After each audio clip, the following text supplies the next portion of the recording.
I don't really use a lot of analytical software, if I'm being honest with you. Well, none. None!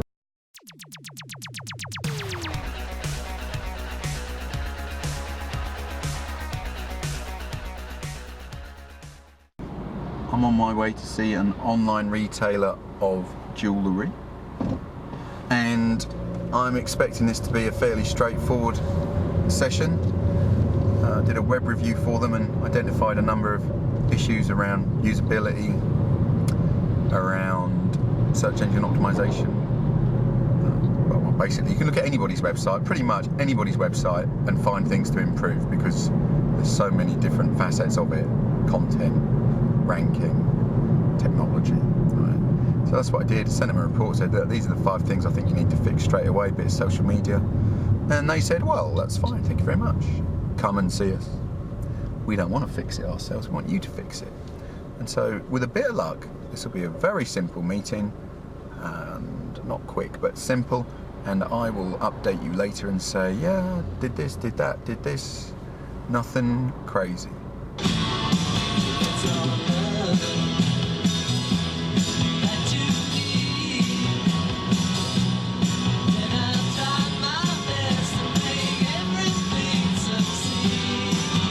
Okay, I've left the jewellery company and did the website review, and we'll explain to you the key findings from that, or how I do website reviews, which is, I don't really use a lot of analytical software, if I'm being honest with you.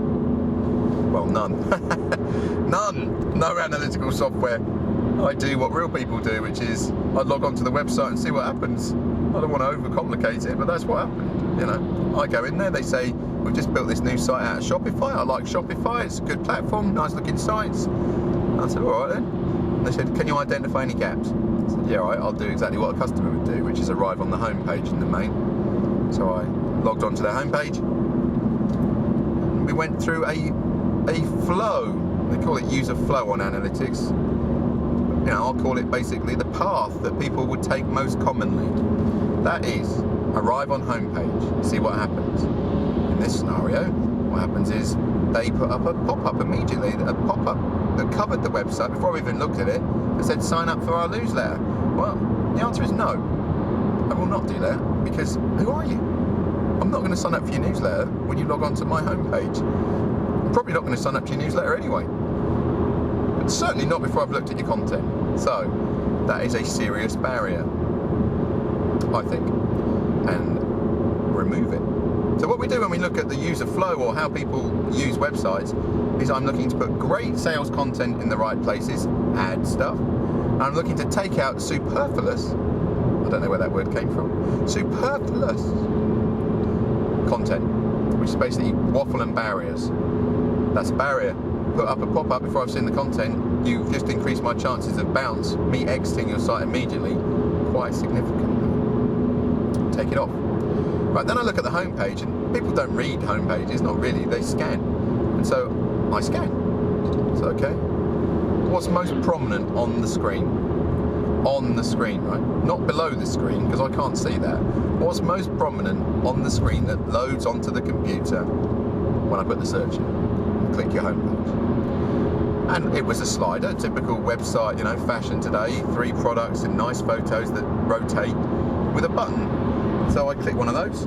First of all though, I say, are these your 3 best-selling products on the slide? Are these photos, are these the 3 products that people want the most? And of course the beauty of being a retailer, a manufacturer in this case as well, is you've got market intelligence no one else has, because you know what sells best.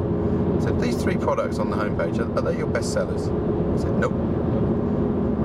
Okay, so what you're doing there is you're getting people arrive on the homepage, you're showing them products that most people, or certainly less people, want, and the percentage game falls down quite badly there, because what you should show me is the things that most people want, because most people is me.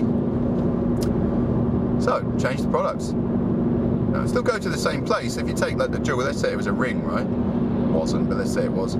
If I see a ring that's your best seller, I think, oh look, sells rings. Click. That takes me to all the rings. It's got to be your best ring. It can't be a niche ring, one that some people buy. It's got to be your best seller, because we're playing in percentages here. Okay, so then I arrive on the list of ring products, and I said, those 3 products at the top of the page, there was 22 products on this page, those 3 at the very top, are they your best sellers? I said, no, they're mingled in.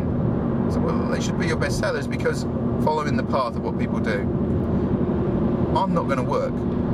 There's no way I'm going to scroll, click, do anything you want me to do unless it meets my expectations. And so if you show your best selling products at the bottom of the page, off the screen that loads first, I'll probably never see them.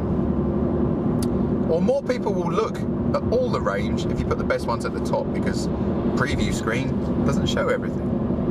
So these are very small things, right? Remove the pop-up that is a barrier to seeing the homepage.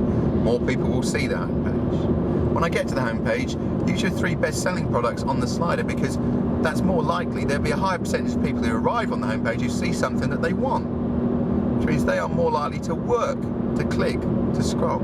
They'll click the button, and when they see the full range, again, put your best sellers on top, your best-selling rings on top, because once again, you are asking me to work. Click. These are simple stuff. At that point, I click the product, I go and buy it, and it was all very simple. Check out, ideal. Apart from, let's say it's not simple. Let's say I arrive on your website, I look at your homepage, like what you do, and I'm just not sure. There's something about your business as a retailer that I'm just not sure. I want to pay you. I want the product, but there's just something I'm not quite sure whether A, you're going to deliver it to me, B, where you are, those sort of things. All the things most online buyers, unless you're buying from Amazon or some kind of brand like that, are thinking. Which means, and you know, this is kind of number 1 rule of e-business, I think, is not e-business. The number 1 rule of e-business is not e-business, which is put your phone number on there. This website, and this is a 20-year-old company with a brilliant history, brilliant products that they make themselves. The phone number is like a treasure hunt. It's at the bottom of the page, a long scrolling page in very small writing. You don't want me to ring you. Yet, most people who are buying online from companies they haven't heard of want to ring you. Even if it's just to hear your voice. Because they just need a little push. Anybody who isn't sure and rings your phone number is already a sale. They just need a little push over the line. That means all you have to do is answer the phone and say hello and say, yeah, we're here, we'll ship it to you by 24 hours or whatever. Or there's a different product you might want. Never mind the opportunity to sell more. If I speak to you, I can upsell, cross-sell. You know, I can increase the value of your spend by 1/3 probably if I speak to you. I've got to know what I'm doing a bit. I've got to be a salesperson, not a warehouse person. But don't hide your phone number. I was with someone yesterday who said that their sales had plateaued. And I said, oh yeah, how'd that happen? And he said, how'd you get around that? I said, oh, I just employed more people to answer the phone. Seriously, that was it. Oh, okay. So, don't hide your phone number. Even though you're an online business, that doesn't mean you're not a people business. Put your phone number in a prominent position. If you don't want to answer the phone, and you might not, you maybe shouldn't, if you're not very salesy or friendly, then use a call handling service. Call handling services can be quite economic. You know, we know some that will charge £1.50 to £2.50 a call. That sounds a lot. But when you think of who's going to call, 100 phone calls, say, that's 150 quid to answer the phone and say, hello, what are you looking for on the website? This is where you need to be, or yeah, we'll ship it to you. Well, those people were nearly there. They were 75% there to giving you the money to bring you in the first place. And I said to the chap, how many of those would convert into paying customers, do you think, of those 100 phone calls? And he said, a third? I reckon it's probably a half. Even a third. I said, for 150 quid, even 250 quid, can you make that much money on 33 sales? And the answer, obviously, is of course you can. So there's an argument there to use a call handling service. You don't want to do it in-house. And obviously find a good one. So that was the kind of the path or the flow, or whatever you want to call it, the user experience. We can all do that. We log onto a website, and what would I do? I just follow the prominent content. That is a journey, and you add sales content in the right places, and you take out superfluous. I'm probably saying that wrong, you know, but anyway, content in the wrong places. That means the transaction is faster. It means I'll work and earn things. I'll scroll. and that means I'll give you the money, which is always a good plan in business. The final thing we did, we said, okay, that's your sales conversion. We just optimise your sales conversion. More people will buy from you because it's more credible, it's easier to use, there's no barriers, the best products on the top. Fine. Then we went onto the Google, said, fine, how do we get more people to actually visit the site? And search engine optimization is an incredibly complicated process in an industry and always changing, but just as a quick check, right?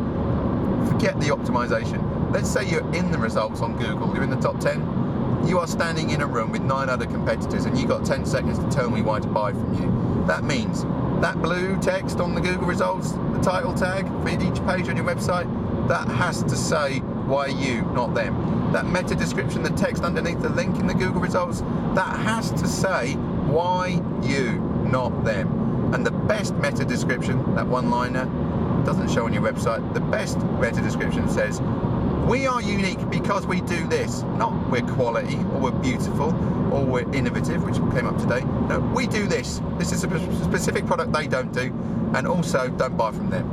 In a nice way. It's suggestive sales. You say, don't buy from them because, and you will make more money.